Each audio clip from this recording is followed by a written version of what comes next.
पहले यही बयान तो अमेरिका दे रहा था। अमेरिका कह रहा था कि हॉर्मुज को खुलना चाहिए। अब अमेरिका खुद उस पर पाबंदियां लगा करके बैठा हुआ है। तो ये किस तरीके का प्रेशर पॉलिटिक्स है या फिर ये दिमागी खेल है जो डोनाल्ड ट्रंप पूरी दुनिया से खेलते हुए नजर आ रहे हैं?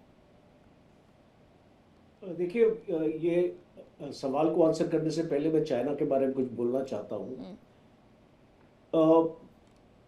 चाइना एक अकेला देश है जो आज यूनाइटेड स्टेट्स को चुनौती दे रहा है और एक प्राइम एडवर्सरी है यूनाइटेड स्टेट्स का। और इसीलिए आज की खबर ये है कि हॉर्मुज स्ट्रेट से 3 शिप्स निकले हैं आज, और उसमें चाइना का भी शिप है और उसको कोई चोट नहीं पहुंचा सकता। तो ये एक चाइना की वर्ल्ड जियोपॉलिटिक्स में स्टैंडिंग है। और जिस तरीके से चाइना ने अमेरिका को भी धमकाया है कि आप जुर्रत कीजिए हमारे इसको शिप्स को टच करने के लिए, फिर हम देखेंगे आपके साथ क्या करेंगे। तो इसको मुझे देखिए, आपको समझना पड़ेगा जो ताकत आज है चाइना की, एक तो इकोनॉमिक ताकत बहुत स्ट्रांग है और एक उनकी मिलिट्री ताकत भी बहुत स्ट्रांग है। और वो इसको अमेरिका को एक स्टेज पे आगे, जो 10 साल पहले वो स्टेज नहीं थी चाइना की, बट आज वो स्टेज है चाइना की कि वो अमेरिका को चैलेंज कर सकता है। दूसरा इंपॉर्टेंट है कि चाइना और ईरान के रिलेशंस बहुत बहुत क्लोज है। 90% ईरान का जो तेल है वो चाइना इंपोर्ट करता है और सारे देशों में सैंक्शन लगा हुआ है। भारत ने भी इसको 2019 से लेना बंद कर दिया इसको यूएस प्रेशर में। चाइना उस प्रेशर में नहीं आया और चाइना ने कंटिन्यूसली सैंक्शन के बावजूद भी ट्रंप ये इसका ऑयल लिया है। और ट्रंप ने अभी कल ही धमकी दी है कि मैं 50% टैरिफ लगा दूंगा चाइना पे, और अगर वो इसको ईरान से तेल लेगा तो चाइना ने फिर भी तेल लिया है। तो चाइना टैरिफ की धमकियों में नहीं आएगा। बाकी सारे देश बहुत इम्पैक्ट हो चुके हैं टैरिफ से, और वो इसीलिए इसको अमेरिका के साथ अपना रिश्ता है जो खराब नहीं करना चाहते, उसमें भारत भी शामिल है। तो चाइना को तो आप अलग रख दीजिए डिस्कशन से, बिकॉज जो ताकत है आज इसको चाइना की, वो एक अपनी जगह है। अच्छा, अब आपका जो क्वेश्चन है बहुत इंपॉर्टेंट है। जो ट्रंप ये देख रहा है और जो मैं अभी कुछ पाकिस्तानी यूट्यूब चैनल में भी था, तो जो बातचीत हो रही है वो ये हो रही है कि Trump is desperate to actually exit यहां से। जो उसके ऊपर डोमेस्टिक प्रेशर उसको पड़ रहा है, गल्फ का प्रेशर बहुत पड़ रहा है। अब देखिए, अब इसको ट्रंप ने क्या किया है कि इस वॉर को उसने एक्सपेंड कर दिया, और उसने अगर ईरान के साउथ पार्स गैस फील्ड पर अटैक किया तो आपने देखा कतार के गैस फील्ड्स पे कैसे अटैक हुआ। और आज वो अगर इसको ईरान के इसको ब्लॉकेड में इसको करेगा तो ईरान पूरा ब्लॉकेड कर देगा गल्फ कंट्रीज का। तो उनका व्यापार कहां पे जाएगा? आपने ईरान का व्यापार तो आपने उसके ऊपर डिस्कस अपना कर लिया कि जो है ब्लॉकेड हो जाएगा, और इस शिप्स आपकी 150 आती थी और अब इसको 3 आती है, 10 आती है। बट इसको गल्फ कंट्रीज के साथ क्या होने वाला है, because it's always the quid pro quo. जब आपने देखा इसको ईरान की, अगर आपने स्ट्रेटेजी को स्टडी किया इस लड़ाई में, जो 45 दिन की लड़ाई मैंने देखी है, जब भी अमेरिका ने ईरान के कोई भी एनर्जी इंफ्रास्ट्रक्चर पे हमला किया, कोई इसको ऐसी अपने जगह पे हमले किए, तो ईरान ने similar type of attack gulf countries के ऊपर किया। आपने डाटा सेंटर्स को देखा, आपने अमेजॉन वेब सर्विस को देखा, वो टारगेट हुए। और आपने जो गैस के जो आपके जो एरियाज है उनको उसने टारगेट किया। उसने सऊदी एरिया में ऑयल इसको फील्ड्स के ऊपर इसको टारगेट किया। तो ये ट्रंप को समझना चाहिए कि अगर आप इसको ईरान के अगेंस्ट एक स्ट्रेटेजी बना के चलेंगे तो उसका नतीजा आपके एलाइज के ऊपर क्या होगा। और जिस तरीके से अमेरिकन बेसिस का नुकसान हुआ है, रडार जो वहां पे लगे थे, फेज्ड अरे रडार जो लगा था, $1.2 बिलियन का एक रडार सिस्टम है, उसको ईरान ने नष्ट कर दिया है। तो इस जो लड़ाई में मैं देखता हूं थर्सडे को, जो अभी इसको खबर आ रही है कि ये बातचीत फिर से रिज्यूम होने वाली, और इसका इसका वेन्यू जो है वो बदली हो सकता है। कुछ और कंट्रीज इसमें इंक्लूड हो सकती हैं जो अमेरिका की तरफ से इंक्लूड होंगी, और इसका इजराइल जो है इसमें शामिल नहीं होगा बातचीत में, बट एक उसको जो लॉन्ग डिस्टेंस मीन उसको ऑनलाइन उसको शामिल किया जाएगा। तो ये एक स्ट्रेटजी बन के नजर आ रही है अभी, जो थर्सडे को शायद ये इसको आगे लेके जाएंगे। बिकॉज लास्ट पॉइंट मेरा ये है कि ट्रम्प किसी भी हालत में चाहता है कि बातचीत बंद ना हो। अब जो भी ये बिल्कुल। प्रेशर और आपने टैक्टिक्स सर ये वगैरह बहुत है, महत्वपूर्ण पॉइंट कहा है कि किसी भी तरीके से अमेरिका वहां से निकलना चाहता है, इसलिए वो हर टैक्टिक का इस्तेमाल करते हुए भी नजर आ रहा है। अब पूर्णिमा जी, इसके पीछे की वजह भी तो बहुत सारी हैं कि अमेरिका में उठा पटक शुरू हो गई है, नो किंग्स मूवमेंट चलाए जा रहे हैं, लोग खुद भी परेशान है, वो नहीं चाहते कि ये युद्ध हो और ये युद्ध किसी भी तरीके से समाप्त हो। क्या इसीलिए बार बार इस तरीके के बयान आते हैं कि ऐसे नहीं तो ऐसे निकल जाएंगे? हॉर्मुज पर ये कहा गया कि ईरान रोक नहीं सकता, और फिर अमेरिका खुद जाकर के उस रास्ते में आड़े आ गया। देखिए, एक चीज़ हमें समझने की बहुत आवश्यक है, वेदर प्रेसिडेंट ट्रम्प अभी वहाँ पे एक्सपर्ट्स अभी बोल भी रहे कि वहाँ से निकलना चाहते हैं। आप मुझे बताइए, प्रेसिडेंट ट्रम्प को वहाँ से निकल के क्या मिलेगा? आप प्रैक्टिकली सोचिए ना, अगर उन्होंने युद्ध छेड़ी किसने है, क्यों छेड़ी है? फर्स्ट ऑफ ऑल, वहाँ पे अगर पूरा मिडल ईस्ट आज बर्न हो जाए, उसमें सबसे ज़्यादा फायदा किसको होगा? ये क्वेश्चन आपको अगर आंसर मिल जाए तो आपका सारा समस्या आप खत्म हो जाए।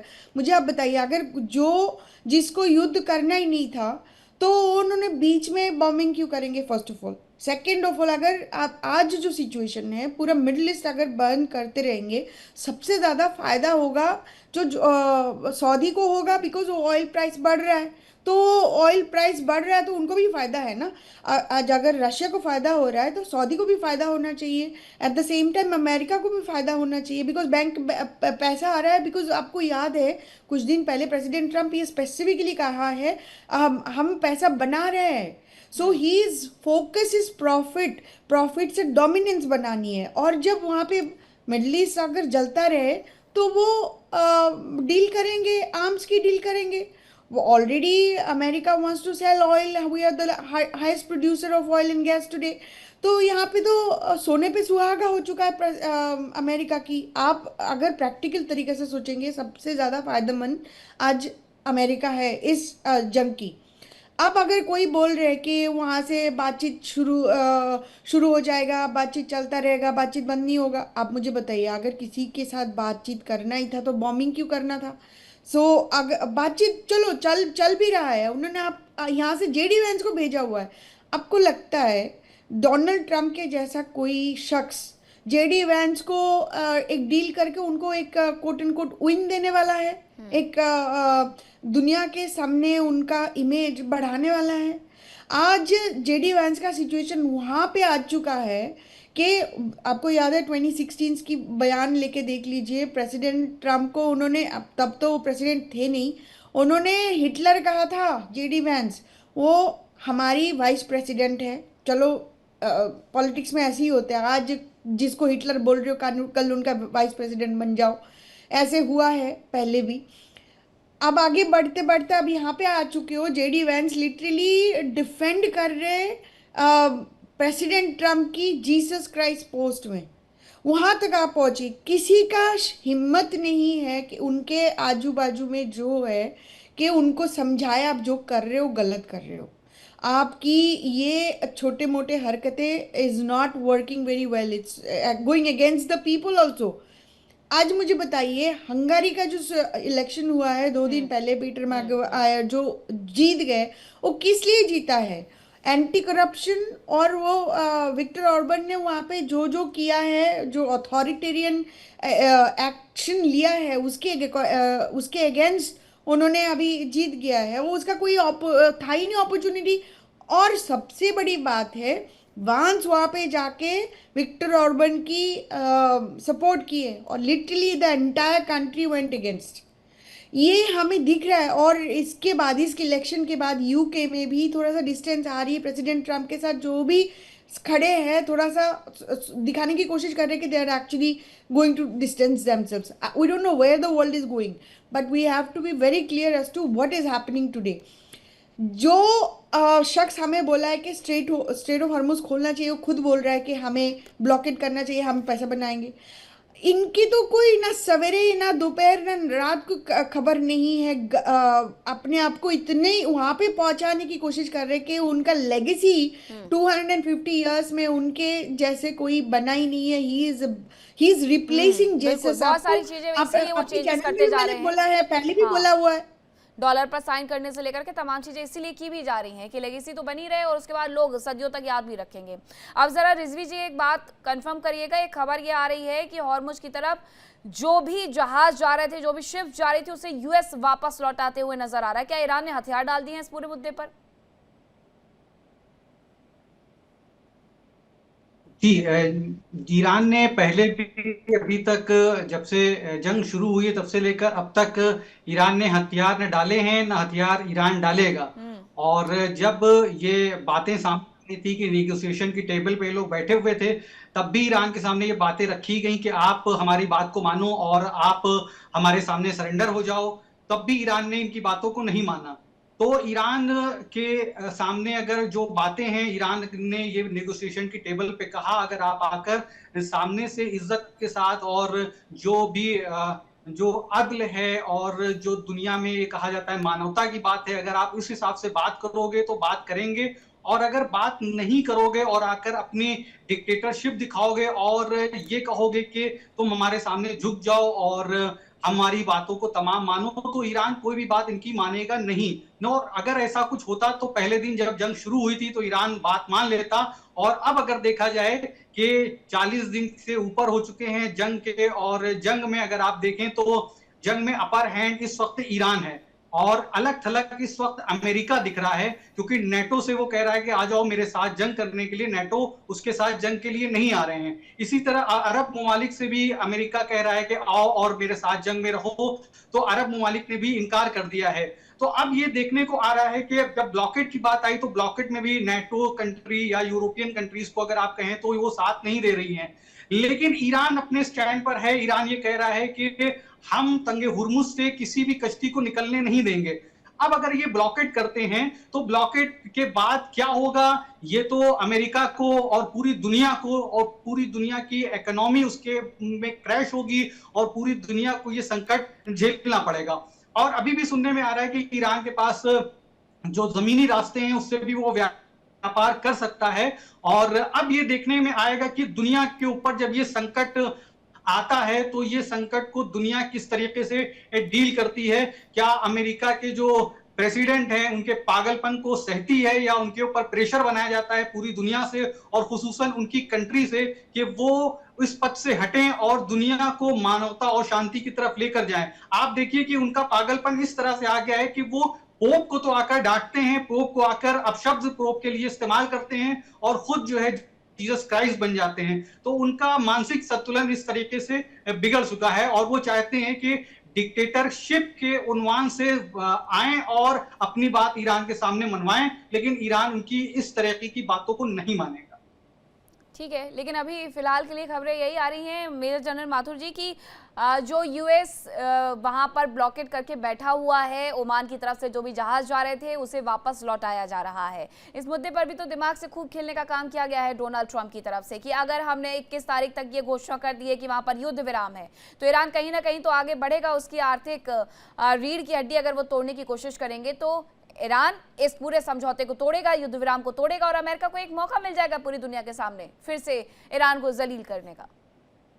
तो ये उनका, मैंने बताया, यही उनका मकसद है। देखिए वो इस प्रकार का दबाव उनके ऊपर बनाने की कोशिश कर रहे हैं। एक तो मैं पहले आपको इस बात का जवाब दे दूं कि जो समुद्री मार्ग से व्यापार होता है वो सड़क मार्ग से उसका 1/100वां हिस्सा भी व्यापार का नहीं हो सकता। समय और कई सारी उसमें चीजें हैं। तो इस बात को तो ये मानना पड़ेगा कि आप ईरान को इसको समझना पड़ेगा, इस बात को कि जितना असर ईरान के ऊपर हो रहा है, इस तमाम जो एक्टिविटीज चल रही हैं स्टेट ऑफ हॉर्मुज में, वो सबसे ज्यादा असर मेरे हिसाब से आर्थिक रूप से ईरान के ऊपर भार पड़ रहा है। ये बात समझने की जरूरत है। और आज की, ये मैं नहीं कह रहा हूं, उनके अपने जो रिजर्व बैंक इक्विवेलेंट जो भी होता है उनका जो बैंकर है, उसने कहा है 180% inflation. You can you imagine hyper inflation, can you imagine what it looks like. तो ये बात मानने की। जहां तक सवाल स्टेट ऑफ हॉर्मुज का है, देखिए ये इंडिपेंडेंट वाटरवे 50 बार इस बारे में बात हो चुकी है। और अब अमेरिका जो काम करने वाला है वो ये है कि जो ओमानी वाटर्स हैं, ये जब भी इंटरनेशनल वाटर्स में आपका अगर 24 नॉटिकल माइल से कम डिफरेंस होता है, तो आपके जो टेरिटोरियल वाटर्स होते हैं वो आधे आधे 50%, तो उसमें जो ओमानी टेरिटोरियल वाटर्स हैं वहां पर रास्ता खोलने की कोशिश कर रहा है अमेरिका। होगा नहीं होगा मीनाक्षी, मैं वो नहीं कह रहा हूं, वो वहां पर प्रयास करेंगे, क्योंकि जो ओरिजिनल एक रूट है, अगर आप उसको नक्शे को देखेंगे तो वो वहीं ओमानी पानी में से ही जाता है वो रास्ता। तो वहां पर आकर के वो कुछ एक्टिविटी करने की कोशिश करेंगे। उन्होंने दो डिस्ट्रॉयर्स ऑलरेडी वहां भेजे थे जिन्होंने टोह लेने की कोशिश की, वो वापस आए।